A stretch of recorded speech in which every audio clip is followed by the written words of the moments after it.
अस्सलाम वालेकुम की हाल है ਤੁਹਾਡਾ ਸਾਰੇ ਠੀਕ ਠਾਕ ਹੋ। ਮੇਰੀ ਦੁਆ ਹੈ ਤੁਸੀਂ ਹਮੇਸ਼ਾ ਖੁਸ਼ ਰਹੋ, ਹੱਸਦੇ ਮੁਸਕਰਾਉਂਦੇ ਰਹੋ ਤੇ ਅੱਲਾਹ ਤਾਲਾ ਤੁਹਾਨੂੰ ਕਾਮਯਾਬ ਕਰੇ। ਦੇਸੀ ਕੁਈਨ ਚੈਨਲ ਤੇ ਤੁਹਾਡਾ ਵੈਲਕਮ ਕਰਦੀ ਹਾਂ ਤੇ ਅੱਜ ਮੈਂ ਤੁਹਾਡੇ ਲਈ ਲੈ ਕੇ ਆਈ ਹਾਂ ਮਿਕਸ ਸਬਜ਼ੀ ਦੀ ਰੈਸਪੀ, ਜਿੰਦੇ ਵਿੱਚ ਮੈਂ ਅੱਧਾ ਕਿਲੋ ਮਟਰ ਲਏ ਨੇ ਕੱਢੇ ਹੋਏ, ਥੋੜੀਆਂ ਜਿਹੀਆਂ ਮੈਂ ਗਾਜਰਾਂ ਲਈਆਂ ਨੇ ਤੇ ਅੱਧਾ ਕਿਲੋ ਮੈਂ ਆਲੂ ਲਏ ਨੇ।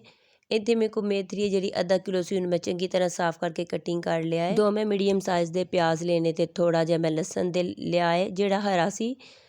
एक मैं मीडियम साइज़ का टमाटर लिया है, 7-8 हरियां मिर्चां लिया तो थोड़ा जिहा मैं अदरक लिया है। इतने मैं एक पैन लिया तो पैन नूं मैं गर्म होण ਦਾਂਗੀ। ਇਹਦੇ ਵਿੱਚ ਆਇਲ ਪਾਵਾਂਗੀ। ਆਇਲ ਤੁਸੀਂ ਆਪਣੀ ਮਰਜ਼ੀ ਦੇ ਮੁਤਾਬਕ ਕਮ ਜਾਂ ਜ਼ਿਆਦਾ ਕਰ ਸਕਦੇ ਹੋ। ਆਇਲ ਥੋੜਾ ਜਿਹਾ ਸਾਡਾ ਗਰਮ ਹੋਏਗਾ ਤੇ ਅਸੀਂ ਇਹਦੇ ਵਿੱਚ ਪੇਸਟ ਬਣਾ ਕੇ ਪਾਵਾਂਗੇ। ਅਦਰਕ, ਹਰੀਆਂ ਮਿਰਚਾਂ ਤੇ ਲਸਣ ਦਾ ਪੇਸਟ ਬਣਾਇਆ ਮੈਂ। ਇਹਨਾਂ ਸਾਰੀਆਂ ਚੀਜ਼ਾਂ ਦਾ ਪੇਸਟ ਬਣਾ ਕੇ ਵਿੱਚ ਪਾਇਆ। ਇਹਨੂੰ ਅਸੀਂ ਮੀਡੀਅਮ ਫਲੇਮ ਤੇ ਫਰਾਈ ਕਰਾਂਗੇ। हाई फ्लेम ते तुसी फ्राई नहीं करना है, मीडियम फ्लेम ते करना है।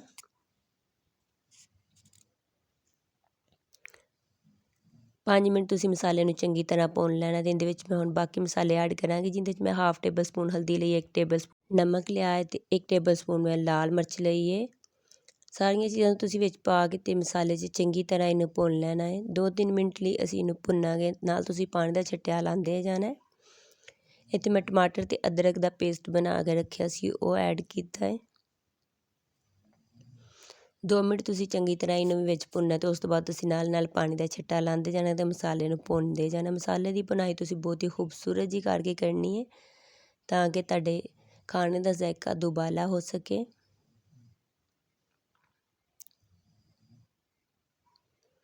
थोड़ा थोड़ा पानी पांदे जाना ते मसाले नूं चंगी तरह तुसी भुनदे जाना। जिन्नी खूबसूरत जी तुसी मसाले दी भुनाई करोगे उन्ना वधिया तुहाडा सालन तैयार होएगा।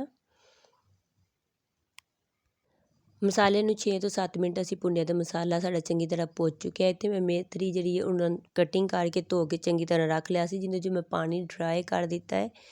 तुसी मेथरी विच पानी दे पा के इहनूं तुसी 5 मिनट लई चंगी तरह भुनना है तां कि ਇਹ गल भी जाए ते इहदे विच पानी भी ना रहे। इहदा जायका बहुत ही ਵਧੀਆ ਹੋਏਗਾ अगर तुसी इहनूं चंगी तरह भुन लवोगे मसाले 'ਚ।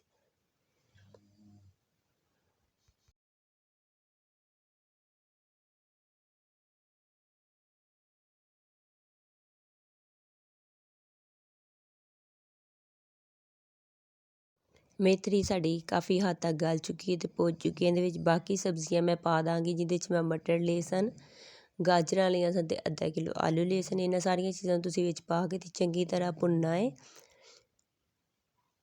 5-6 ਮਿੰਟ ਤੁਸੀਂ ਇਹਨੂੰ ਭੁੰਨਣਾ ਹੈ ਤਾਂ ਕਿ ਇਹਦਾ ਪਾਣੀ ਖੁਸ਼ਕ ਹੋ ਜਾਏ। ਫਿਰ ਅਸੀਂ ਇਹਦੇ ਵਿੱਚ ਪਾਣੀ ਦਾ ਛਿੱਟਾ ਲਾ ਕੇ ਤੇ ਇਹਨੂੰ ਗਾਲਾਂਗੇ। ਫਿਲਹਾਲ ਤੁਸੀਂ ਇਹਦੀ ਭੁਨਾਈ ਕਰਨੀ ਤਾਂ ਕਿ ਇਹਦਾ ਕੱਚਾਪਨ ਖਤਮ ਹੋ ਜਾਏ।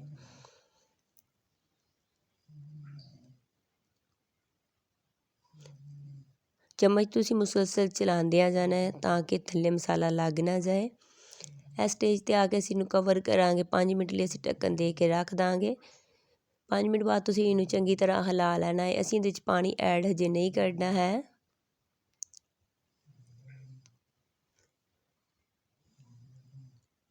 सब्जियां साडियां काफ़ी हद तक गल चुकियां ने ते हुण असीं इहदे थल्ले थोड़ा जिहा फ्लेम तेज़ करांगे ते इहनूं चंगी तरह भुन लांगे।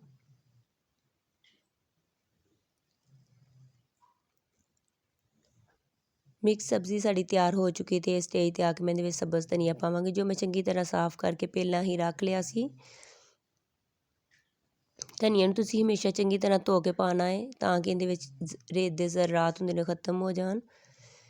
ऐसी साडी मिक्स सब्ज़ी दी अज दी फाइनल लुक तुहानूं कैसी लगी? अगर चंगी लगी होवे तो मेरे चैनल नूं सबसक्राइब करिया जे, आल नोटिफिकेशन नूं ऑन करिया जे ते क्यूट जिहा कमेंट करिया जे। मिलदे आं अगली वीडियो 'च। अपना ख्याल रखिया जे, दुआवां 'च याद रखिया जे। अल्लाह हाफिज़।